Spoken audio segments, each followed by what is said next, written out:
बोलिए सदगुरुदेव की जय साहब। कोटिन योग, एक योग नहीं बोल रहे साहब, कोटि करोड़ों को कहते हैं। अवराधे प्राणी सदगुरु बिना जीव की हानि। इस सदगुरु शब्द का सृजन भी साहब ने किया है। गुरुआल बड़े लवा रहे हैं, ठाव ठाव बटवा कह रहे हैं, एक योग नहीं करोड़ योग भी अगर करे बिन सदगुरु जीव की हानि। बड़ा अपेल सिद्धांत है ये। मैंने भृंगमते पर कई बार बातचीत की है। दरअसल पारस सूरत संत के पास वो अपनी ताकत से, उस ताकत से आपको परिवर्तित करेगा। नाम की महिमा पर अगर आप जाएंगे तो ये कहा, नाम बिना मूर्ख सो कहिए, नाम बिना सब विश्वहीना आदि शब्द। अब यहां साहब क्या कह रहे हैं, कोटिन योग,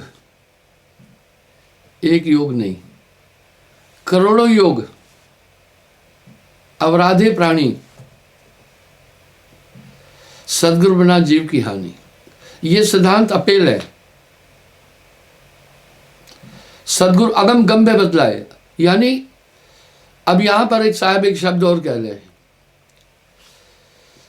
पहले कुल मर्यादा खोए। ये कुल मर्यादा क्यों खोना? आप कहेंगे महाराज क्या उल्टा ज्ञान दे रहे हो। लोगों ने इतनी संभ्रांतियां करके नियम बनाए हुए हैं जिसमें आदमी उलझा हुआ है, उन्हीं पर चल करके ये त्रुटियां कर देता है। मैंने ये उदाहरण पहले भी कई बार दिया था। एक माता मुझसे दीक्षा लिए थे, बड़ी पक्की थी। उन्होंने काफी जीवों को साहब की भक्ति में जोड़ा भी था। एक दिन आदमी अपनी समस्या गुरुजनों के पास लाता है। मेरे पास आई, बोला गुरुजी एक समस्या है, इसका थोड़ा निदान करो। मैंने कहा समस्या बोलिए। बोला गुरुजी हमारे यहाँ एक रस्म है, मेरे 2 पुत्रों का विवाह पहले हो चुका है,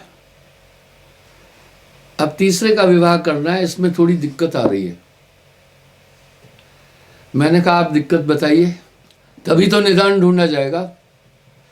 बोला गुरुजी ऐसा नियम है, हमारे यहाँ एक बिरादरी का नियम है, जब दुल्हन घर की भेदी यानी चौखट क्रॉस करती है, उस समय हम मुर्गे की बलि देते हैं। नियम बना है, और उसका टीका दुल्हन के माथे पर लगाते हैं। मैंने बोला हाँ, वो मुर्गा क्या नहीं खाता है, जितने गंध है मुर्गा मुर्गी खा जाते हैं। और रक्त किससे बनता है? जो आहार खाया। क्या वो मुर्गे का खून बहुरिया के मस्तिष्क पर लगाया वो सुरक्षा देगा मुर्गा, या मुर्गे की बलि? बोला गुरुजी रस्म बनी हुई है। बोला खैर वो तो नहीं करूंगी मैं, लेकिन उसके बाद दूल्हे दुल्हन को आशीर्वाद के लिए देवते के स्थान पर ले जाते हैं। किस लिए? आशीर्वाद के लिए। चलो आशीर्वाद तो बड़े बुजुर्ग भी दे देते हैं। प्राचीन काल में हम सब भद्रजनों को, ब्राह्मणों को, बड़े बुजुर्गों को पाए लागी बोलते थे। वो कहते थे खूब जियो, आशीर्वाद देते थे। इस तरह आशीर्वाद तो किसी का भी मिले तो क्या बुरा है, लेकिन यहाँ सिद्धांत समझना होगा। अच्छा फिर बोला वहां पर हम बकरे की बलि देते हैं देवते को प्रसन्न करने के लिए। मैंने कहा देवता कभी मांस नहीं खाता, ये बलि प्रथा तो वर्जित है। कैसी कैसी प्रथाएं बनी हुई थी। मैंने सती प्रथा पर भी कुछ बातें की थी, काशी करवट पर भी मैंने बातें की थी। शायद वो कुछ लोगों को गलत लगेगी, पर अंग्रेजों ने काशी करवट को बंद कर दिया था। राजा राम मोहन राय ने सती प्रथा को भी समाप्त कर दिया था। इसके ज्वलंत उदाहरण भी है और सुप्रीम कोर्ट ने इसे जघन्य अपराध की संज्ञा दी थी। आइए, इस तरह साहब कह रहे कुल का भय सबिन को भारी। आगे क्या कह रहे हैं? पहले कुल मर्यादा खोए, पहले कुल मर्यादा खोए, भय से रहित भक्त तब हुए, और कुल का भय सबिन को भारी। तो कहा गुरुदेव, अब बरादरी के लोग जो रिश्तेदार नातेदार हैं कह रहे हैं अगर देवते पर नहीं जाओगे तो हम बारात में नहीं जाएंगे। अब वो बेचारी माई असमंजस में थी। कहते हैं संकट के समय गुरुजनों के पास आदमी निदान के लिए पहुंचता है और ये गुरुजनों का एक कर्तव्य बनता है कि उनकी समस्या का निदान का रास्ता बताए। कुछ गुरु ऐसे हैं वो कह रहे हैं हमारे पास फुर्सत नहीं है। भाई, जब बच्चा पैदा किया है तो बच्चे की परवरिश करना भी आपका कर्तव्य बनता है। मैं एक उदाहरण दिया था पहले। मेरे पास एक सज्जन आया, मुझे आकर क्या बोल रहा है, बड़ी बेतुकी बात बोली। बोला मैं गुरु कर चुका हूँ, यानी उसने कहा आपको गुरु करने नहीं आया हूँ मैं। कोई बात नहीं है, हम किसी को बाध्य भी नहीं कर रहे हैं, किसी की गर्दन पर तलवार रखकर नहीं बोल रहे हैं कि भाई दीक्षा ले लो। उसने मुझे पहला एक बात स्पष्ट बोल दी। वो कह रहा था मैं गुरु कर चुका हूँ, आपको गुरु करने नहीं आया हूँ मैं, मेरा गुरु है। तो मैंने कहा क्या है? बोला कुछ शंकाएं हैं, वो आपसे पूछना चाहता हूँ। मैंने कहा पूछो क्या है शंका? बोला ध्यान में कैसे बैठे? मैंने कहा तुम्हारी तो बात ऐसे ही है कि जैसे कहा भाई शादी कर लेते हैं लेकिन पति पत्नी नहीं होंगे अपन। तो जब शादी कर रहे तो पति पत्नी का नाता हो गया ना, ये कैसा हो सकता है? गुरु ध्यान भजन आंतरिक मार्ग का रास्ता बताता है। तू वही मुझसे पूछने आया है। गुरु शिष्य का नाता तो यहीं से प्रारंभ हो जाता है ना भैया। अपने गुरु से क्यों नहीं पूछ रहे हो? बोला गुरु जी के पास टाइम नहीं है, बहुत लोग हैं। मैंने कहा अपने गुरुजी को मेरी तरफ से एक संदेश देना, कहना महाराज जब बच्चे पाल नहीं सकते हो तो बच्चे पैदा मत करो, ज्यादा उतने ही पैदा करो जितने पाल सकते हो। गुरु का कर्तव्य है शिष्य की शंकाओं का निदान करे, और मैं इसका पूरा समय देता हूं। दिन में 6 बार बंदगी होती है। लोग अपनी समस्याएं और शंकाएं लाते हैं। चलो, मैंने उनसे कहा भाई रिश्तेदार कह रहे हैं अगर देवते पर नहीं जाओगे, आप इसको सुने, कई ऐसी समस्याएं आपके जीवन में भी आएगी। इन सब का निदान साहब ने एक ही बात में समेट दिया, मुझे है काम सदगुरु से, जगत रूठे तो रूठन दे, और कुल का भय सबिन को भारी।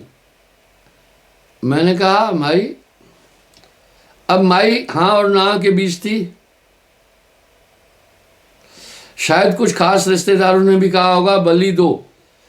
कारण बताता हूं, उस गांव में एक शास्त्री था जो गुरुआई भी करता था। वो माई पहले उनसे भी दीक्षित थी। अब वो बड़ी ईर्ष्या रखता था क्योंकि माई के माध्यम से 20-25 घर वहां दीक्षा ले लिए थे, इसलिए वो नियम तोड़वाना चाहता था।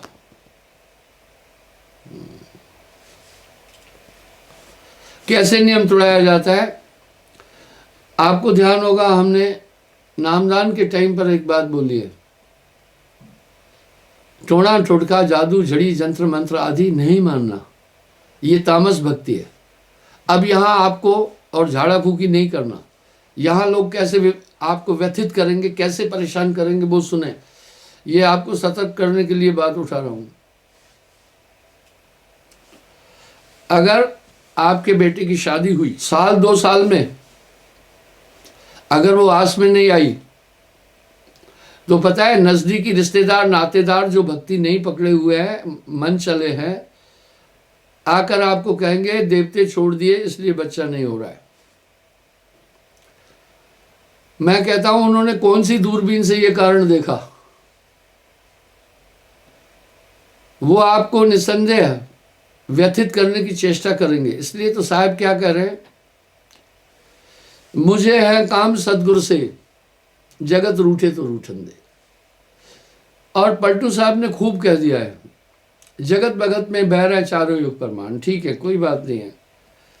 अब वो चाहता था, लोग क्या चाहते हैं मैं बताऊं, ये प्रसंग मैं पहले भी उठाया हूं। आज संवाद आया तो दोबारा उठा रहा हूं। मुझे एक पत्रकार ने बोला महाराज आपके समकक्ष चलने वाले पंथ है जो सरगुण भक्ति नहीं करते, लेकिन वो समाज में आत्मसात हो गए हैं, समाज ने उनको स्वीकार कर लिया है, वो चल रहे हैं, ज्यादा अंतर नहीं है। उसने कुछ पंथों के नाम भी गिनाए, लेकिन बोला समाज आपके पंथ और विचारधारा को आत्मसात नहीं कर पाया है। ये बहुत बड़ी बात बोल दी। वो सुनो क्यों। उसने मुझसे ये सवाल किया, ऐसा क्या कारण है कि समाज ने आपकी विचारधारा को अपने में समाहित नहीं किया। हालांकि निर्गुण उपासक और भी काफी पंथ है, लेकिन समाज उनको अपने में समाहित कर चुका है।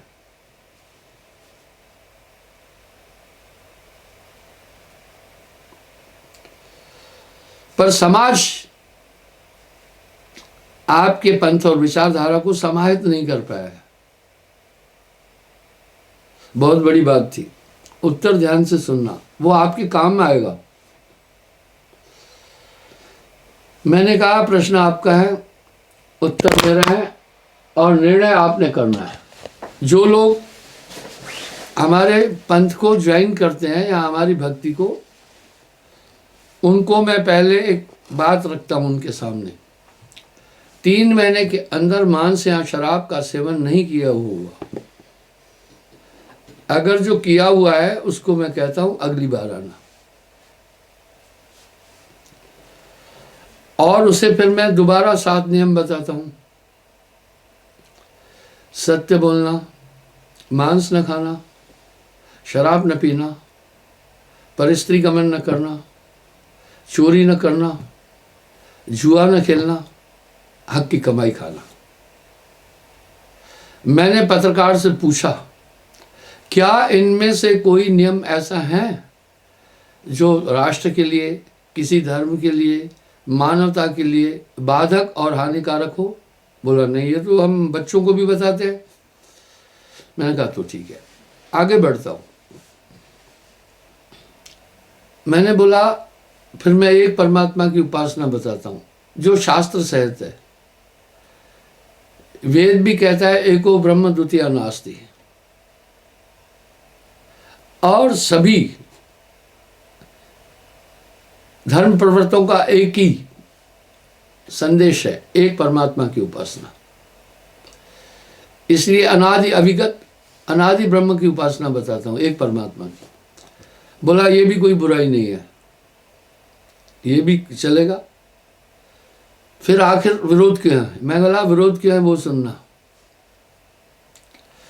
मैं उनको एक हिदायत देता हूं कि नाम लेने के बाद टोना, टोटका, जादू, झड़ी, जंत्र मंत्र, काला इल्म, भूत प्रेत, ये नहीं मानना। और तुम्हें प्रिजर्व कर दिया है, ये तुम्हारे पास नहीं आ सकेंगे, मानना नहीं। मैं बोला ये तामस भक्ति है, इसको तो वासुदेव कृष्ण ने भी गीता में वर्जित किया है। ये मोक्षदायिनी नहीं है, भ्रमित करने वाली भक्ति है। असुरों ने भी तामस भक्ति की थी, वो भी तो भक्ति की है। वरदान बड़े आड़े टेढ़े मांगे, मैं कहा ये नहीं करना। इससे महाराज मेरा विरोध इसी कारण से है। हो सकता है वो लोग भी कह रहे हो ये कुछ नियम, पर वो अंडरलाइन नहीं करके बोल रहे, ऊपरी बोल रहे हैं, ऊपरी तौर पर बोल रहे हैं। मैं ये अंडरलाइन करके बोलता हूं और इसका अनुकरण मेरे लोग करते हैं। इससे पता है कितने लोगों को नुकसान है। इन नियमों का पालन करने से काफी मनमुख लोग जो हैं, जो असत्य पर चलने वाले हैं, उनके लिए ये बहुत दुखदाई है। सियाने चेलों के लिए भी बड़ा कष्टकारी है। आज हर गांव में ओझा तांत्रिक है, भूत प्रेत, हत्या, बाबा, पीर बाबा, फलाना, ये सब चीजों में आदमी उलझा हुआ है। वो देखते हैं अगर किसी गांव में साहेबंदगी वाला आदमी पहुंचा है तो वो जानते हैं ये भूत प्रेत नहीं मानते हैं, ये अन्य चीज़ें नहीं मानते हैं, टोना टोटका नहीं मानते हैं और एक परमात्मा के शरणागत होते हैं।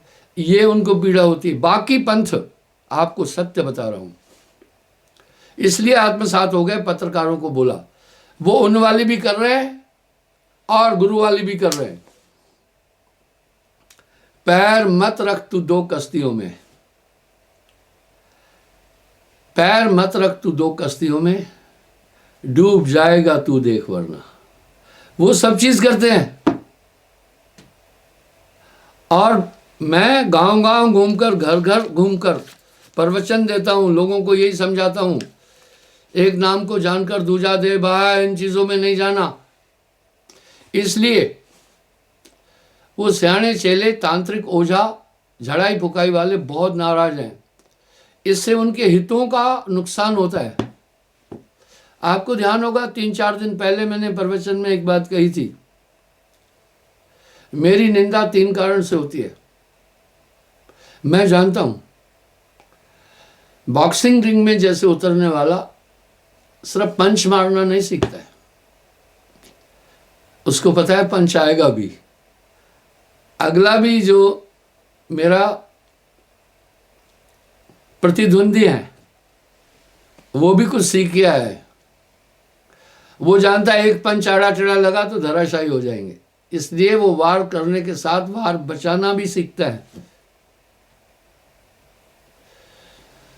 मैंने 5 दिसंबर 2021 को गोल्डन जुबली मनाई थी, 50 साल दीक्षा देते हो गए थे। मेरे विचार से इस 50 साल के अंतराल में मुझे काफी ऐसे अनुभव प्राप्त हुए होंगे, किन किन समस्याओं से गुजरना पड़ता है। तो वो लोग उसमें विचलित हो जाते हैं, उनमें रंगत नहीं है, सब चीज कर रहे हैं। अब खटदर्शन ये देख रहा है ये साहेबंदी वाले नहीं मान रहे हैं। उनका मसला ये नहीं है किसकी भक्ति कर रहे हैं, वो तो कह रहे हैं तुम चाहे काले चोर की भक्ति करो, हमें कोई मतलब नहीं है। जो ये भूतमान, हत्यामान, प्रेतमान, ग्रह नक्षत्रमान, टोना टोटका मान, सम्मोहन, काला इल्म मान, मसला यहाँ ये है। इसलिए मैंने पत्रकार को कहा विरोध है। और मैं अंडरलाइन करके कंसंट्रेटली एक शर्त के अनुसार नामदान के टाइम ये बातें बताता हूँ कि इनको नहीं मानना, ये तामस भक्ति है, एक कश्ती में पैर रखना। इस तरह वो हर पॉइंट पर आपको क्या करेंगे, डिमोरलाइज करेंगे। आपको मिस्त्री वाला का एक किस्सा बताता हूँ, आप सुनना। मेरा एक नामी था, उसके किराने की दुकान थी, उसका परिवार, भाई लोग सब नाम लिए थे, वो भी नाम लिया था। एक दिन मुझे आकर कहा, वो काफी सहमा हुआ और परेशान लग रहा था। मैंने वजह पूछी, बोला गुरुजी किराने की दुकान थी, वो आजकल मेरी नहीं चल रही है, किसी ने बांध दी है। हाँ देखना, क्योंकि ऐसी चीज़ें इर्द गिर्द जो बच्चा आदमी देखता है उसके जेहन में आ जाती है। एक 3 साल का बच्चा एक को डांट कर कह रहा था तू जा। अब मेरा माथा ठनका कि इस बच्चे ने ये तू जा वाक्य कहाँ से सीखा। गुस्से में वो कह रहा था तू जा। संभवतः उसके माँ बाप कहते होंगे ये बात, उसकी माँ कहती होगी या बाप कहता होगा या इर्द गिर्द रहने वाले ये शब्द कहते होंगे। इसी प्रकार हम कहे कबीर तू बसा भरम के देश, हम एक वहम के देश में बसे हैं और यहाँ समस्याएं हैं। इसलिए आपको वो किस धारा में ले जाएंगे, आपको वो धारा में निरंजनी भक्ति की धारा में ले जाएंगे, तामस भक्ति की धारा में ले जाएंगे। मैं सतर्क करता हूँ संगत को कि आप इसमें नहीं जाना। तंत्र मंत्र सब झूठ है, मत भरमो कोई सार शब्द वाय बिना कागा हंस न होई। और ये मैं कंसंट्रेटली अंडरलाइन करके बोलता हूँ, इसलिए मेरा विरोध होता है। अब मैं उनको इसके बदले में क्या कहा, आपको प्रिजर्व कर दिया। ठीक वैसे ही वैज्ञानिक लोगों ने आजकल हाइब्रिड का बीज निकाला है, उसको केमिकलाइज करके पहला तो बीज छांटते हैं हेल्दी, उसको केमिकलाइज करते जाते हैं। फायदा क्या होता है, पूरी ज़मीन में कीटनाशक फैलाने से वातावरण दूषित हो जाता है। ऐसी औषधियाँ जब फैलाएं तो वातावरण दूषित हो जाता है। लेकिन अगर दाने में ही आपने औषध समाहित कर दी तो वातावरण दूषित नहीं होगा, काम भी बन जाएगा। केमिकलाइज करके दाने को प्रिजर्व कर देते हैं। इस तरह एक पूर्ण सद्गुरु नामदान के टाइम पर आपको सुरक्षा का कवच पहना देता है। यहाँ साहब ने एक बात खूब कही है, अद्भुत नाम सदा रखवाला। वो नाम की ताकत आपकी रक्षा करती रहती है, आपको बाकी चीज़ों की आवश्यकता नहीं है। वो जैसे जिसने बूस्टर डोज लगा लिया, वैक्सीनेशन लगाया, उसे कोविड से डरना नहीं है, वो सुरक्षित है, पर परहेज तो भी करना है। डॉक्टर लोग कह रहे हैं भाई परहेज आपको तो भी करना है, डरना नहीं, आप अभी सेफ हैं। इसी तरह मैं उनको कहता हूँ आप अभी सेफ हैं, ये चीज़ें आपके पास नहीं आएगी। लेकिन जब कहे ज्ञानी ते अति ज्ञानी हुई, कहे सुने मत भर में सोई। अब उसको बाकी जो लोग कह रहे थे उन्होंने कैसे उसको डिप्रेशन में ले गए, वो बड़ा हताश हो गया। बोला गुरुजी दुकान के आगे कोई घड़ा फोड़ के जाता है तिवाटे पर, मटका फोड़ना एक तरह का तंत्र विद्या में आता है, और फूल और अक्षत छोड़ के जाते हैं, कोई कुछ करके जाता है। इस तरह मेरी दुकान बांध दी है उसके दिल में ये सेट कराया, दुकान बांध दी है। वो क्या चाहते थे, दुकान बंद कर रही है, हमारी दुकान चले। मैं वाकिफ हूं ना इन चीज़ों से। मैंने कहा भाई आपने मेरी बात पर गौर नहीं किया, मारण मरण सम्मोहन उच्चाटन वशीकरण आदि नहीं लगेगा नाम के बाद, और तय बात है। ऐसे हजारों लोग मैंने सर्वे किया है जिनको प्रेत बाधाएं थी, अन्य बाधाएं थी, नाम की ताकत के बाद खत्म हो गई है। वो आज भी मौजूद है और मैं लाइव सर्वे करता हूँ, उनके हाथ खड़ा कराता हूँ। तो इस तरह मैंने कहा ये तुम्हें डिमोरलाइज कर रहे हैं। मैंने बोला पहले उस मोहल्ले में, बोला पहले गुरुजी 10-12 हज़ार की बिक्री होती थी, फिर कम हो गई, 6-7 हज़ार की हो गई, फिर 5 हज़ार की हो गई, अभी 2-2.5 हज़ार की बिक्री होती है कुल। तो ये कुछ किया कराया है। मैंने कहा एक बात सुनो, पहले तुम्हारे मोहल्ले में कितनी दुकानें थी? मैं आपको एक राय भी देना चाहूँगा यहाँ।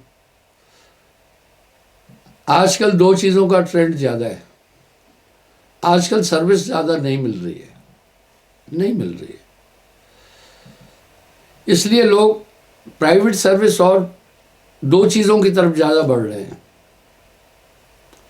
हट्टी और गड्डी। हट्टी और गड्डी यानी जगह जगह दुकानें खुल रही है। जहां 2 दुकानें चाहिए 10 दुकानें खुली है, जहां 2 मेटाडोर चलना चाहिए 5 चल रही है। तो मेटाडोर वाला तो गाड़ी रोक करके पुकारता है माई घर में है, वो बोल रही मैं आ रही हूँ।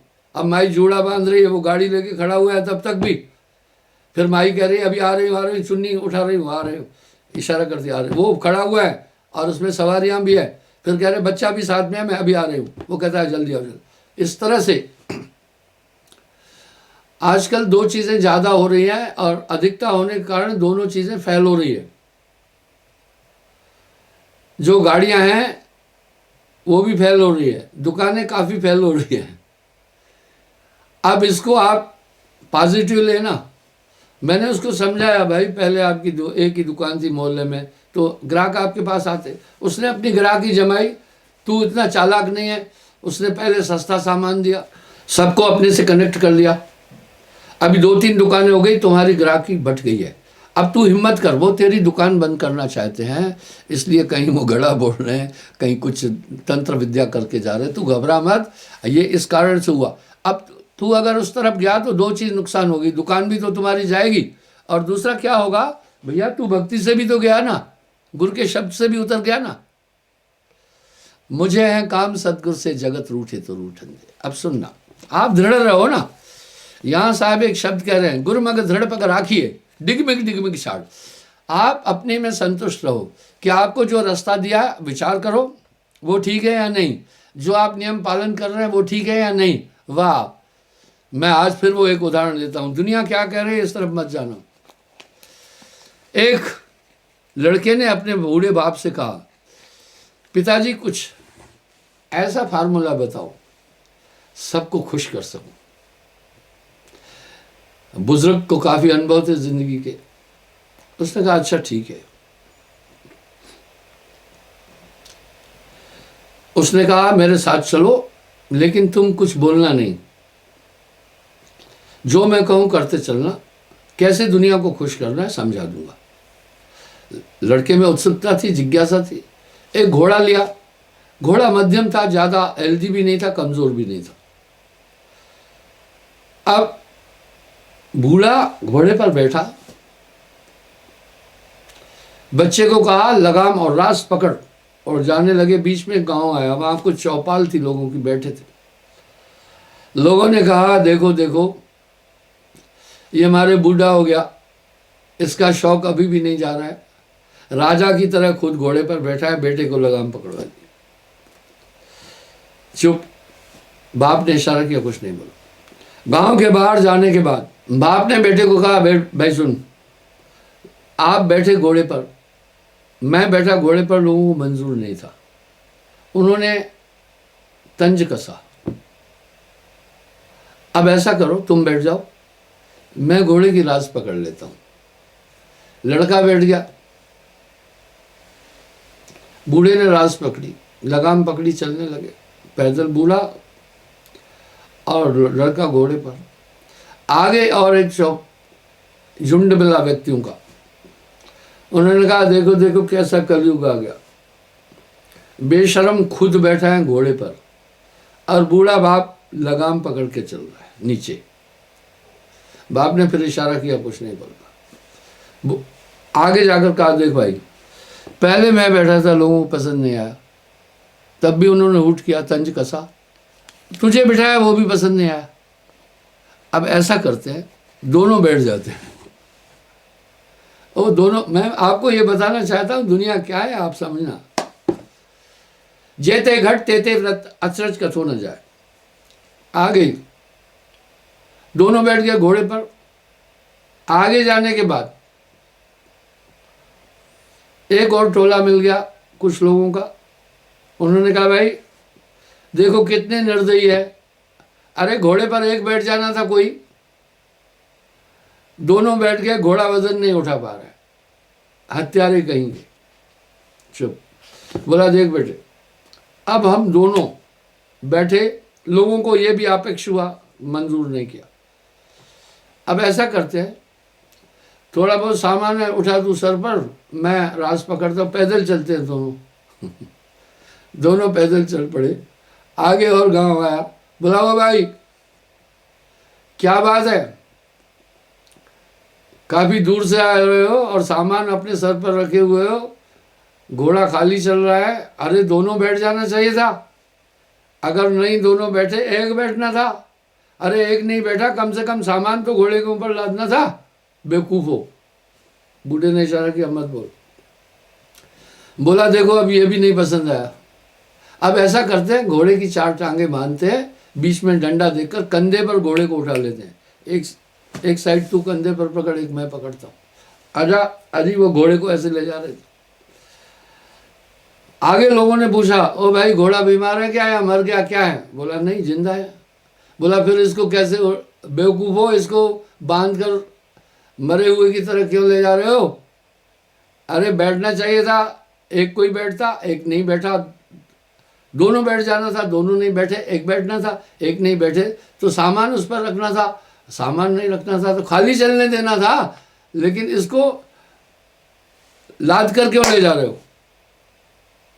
आगे जाकर बाप ने कहा, बेटे देख लिया, ये संसार है, जेते घट तेते व्रत।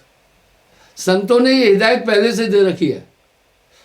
कहा देखो, जब मैं बैठा ये भी पब्लिक को रास नहीं आया, कुछ लोगों को, जब तू बैठा ये भी कुछ लोगों को रास नहीं आया, अपेक्ष किया, जब दोनों बैठे तभी भी अपेक्ष किया, बाद में जब हम दोनों पैदल चले तभी भी लोगों ने तंज कसा, और बेटे अभी ऐसा है, इसको हमने उठा कर आए तभी भी। यानी एक चीज जो एक आदमी कह रहा था यूं करना था, दूसरा उसको खंडित कर रहा था, और फिर उसी चीज को तीसरा मिल रहा था, दोनों वाली बात को सहमति दे रहा था। तो इसलिए बेटे दुनिया को खुश करने की बात ही मत सोच, अपने में संतुष्ट रह। मैं हमेशा एक वाक्य कहता हूं, मैं कभी नहीं सोचता लोग मेरे लिए क्या कह रहे हैं, ये सोचकर अपना दिमाग खराब नहीं करना है। लोगों की अपनी सोच है, वो अपनी सोच से बात करेंगे, हम दूसरे की सोच के कारण से क्यों हर्ट हो जाए? कुछ बेवकूफ़ हैं, परेशान हो जाते हैं, फलाने ने ऐसा कह दिया। मैं कहा कह दिया तो कह दिया, तूने उसे रिसीव क्यों कर लिया? कहने का ये मतलब है, जेते घट तेते व्रत अचरज कथो न जाए। अभी यहाँ साहब कह रहे हैं आपको संसार नहीं चलने देगा। साहब ने एक दोहे में क्या कह दिया दुनिया के ऊपर, बड़ा प्यारा कहा, आगे चलोगे तो पीछे से लात मारेंगे एड़ी में। कभी कभी फौज की मार्चिंग में भी ये लात लग जाती है हम लोगों को। पीछे चलोगे तो धूल उड़ाएंगे। समझे कि मत एक है जय समझाते हैं ठोर। मुझे है काम सदगुरु से, जगत रूठे तो रूठत नहीं। क्या शब्दों में वजन है, जगत भगत में बैर है, चारों युग परमान। इस तरह से पहले कुल मर्यादा खोए, भय से रहत भक्त तब होए। जब तक आपको लोगों का भय, आप भक्ति नहीं कर सकते। वाह, मीरा भाई ने कितना प्यारा तंज कसा है। लोग कहे मीरा बिगड़ी, हाँ वाह, मीरा भाई क्या कह रही है, बड़ा प्यारा शब्द कह दिया है। क्योंकि नारी शरीर में थी, संतों के पास आती थी, बेहिचक आती थी, तो वो आत्मरूप होकर जाती थी, उसमें ये भावना ही नहीं थी। तो लोग कह रहे हैं बड़ी बेशर्म है, और इस तरह से जाकर मर्दों में बैठती है, वहां से ज्ञान प्राप्त हुआ। तो मीरा क्या कह रही है, मीरा कहे, लोग कहे मीरा बिगड़ी, मैं सुधरी। वाह, मीरा भाई कह रही है, लोग कह रहे हैं कि ये बिगड़ गई है, मैं तो सुधरी। संतन संग नाच नाच लोक लाज खोई मैं। वाह, लोक लाज सब इनको भारी। इस तरह आपके रिश्तेदार पीछे पड़ेंगे, नातेदार पीछे पड़ेंगे। और इसलिए कहा गुरु के शब्द पर चलना खांडे की धार पर चलना होता है। लेकिन आगे मौज ही मौज है। गुरु आज्ञाते आवही, गुरु आज्ञाते जाए, कहे कबीरता दास को तीन लोग डरना है। इसलिए संसार विरोध करेगा, और ये स्वाभाविक है। ऐसा मत सोचना कि आज राक्षस नहीं है, राक्षसों का राज कलयुग में है। कलयुग में राक्षस ज्यादा है। इतनी बहुसंख्या हो गई है राक्षसों की कि एक सत्यवान चलना मुश्किल है। जो अच्छाई पर चल रहा है आज उसको ऊट किया जाता है, जो चरित्रवान है उसकी मखौल उड़ाई जाती है। तो ये कलयुग राक्षसी युग है, इसमें पाप बढ़ेगा। और जब भी राक्षसों का समय आता है तो पाप बढ़ता है। कर्म से मनुष्य राक्षस और उत्तम होता है, इस पर भी मैंने व्याख्या दी। रावण तो उत्तम कुल पुलिस के वंशा, रावण पुलिस ऋषि के नाती थे, उत्तम कुल के थे, लेकिन कर्म के कारण से वो अधम और राक्षस कहलाने लगे। इस प्रकार से तो अभी राक्षसों का युग है, घबराओ नहीं, थोड़ी थोड़ी आपको दिक्कत आएगी। और आपको इस भक्ति में सबसे ज़्यादा परेशानी किससे होगी? आपके नज़दीकी लोगों से होगी। आपको कहेंगे धर्म छोड़ दिया, धर्म बदल दिया, ये है फलाना है। जो धर्म के सिद्धांत को पालन कर रहा है धर्मिष्ठ है। हम तो धर्म के सिद्धांत सत्य और अहिंसा का पालन कर रहे हैं। इसलिए मुझे काम सदगुरु से, जगत रूठे तो रूठन दे, मीराबाई कह रही है। और साहब वाणी में कह रहे हैं जगत भगत में बह रहे हैं चारों युग परमान। तो आपको घेरेंगे, आप चिंता नहीं करना इसकी, और आप पर नजर होगी। कहीं आपकी भैंस मर गई तो कहेंगे देवते नहीं मानते थे इसलिए भैंस मर। अरे देवता अगर भैंस को मारा क्या मेरे भाई? और भोले भाले लोग फिर उसी वेग में आकर के अपनी डगरिया छोड़ते हैं। इसलिए साहब कह रहे हैं गुरमग दृढ़ पग राखिए, डिग डिग छाड़। वाह, कबीर का घर दूर है। जैसे लंबी खजूर, चढ़े तो अमृत पावसी, गिरे तो चौरम चूर चकनाचूर। इसलिए ध्यान देना, आप नियम का पालन करते चलो, आप गृहस्थ आश्रम में भजन करते चलना, साहब पार करेगा। भूले चूके जीव की कबीर दीन है साख, धर्म राय दरबार में मत कोई रोको बाट। नाम ध्यान बल हंसा घर जाई, क्या रे काल तुम करो बढ़ाई। आप सही मुकाम पर है, आपको अपना यकीन होना चाहिए, दुनिया को बोलने दो। क्षमा चाहता हूँ, टाइम हुआ, कल फिर मैं हाजिर हो जाऊँगा। साहब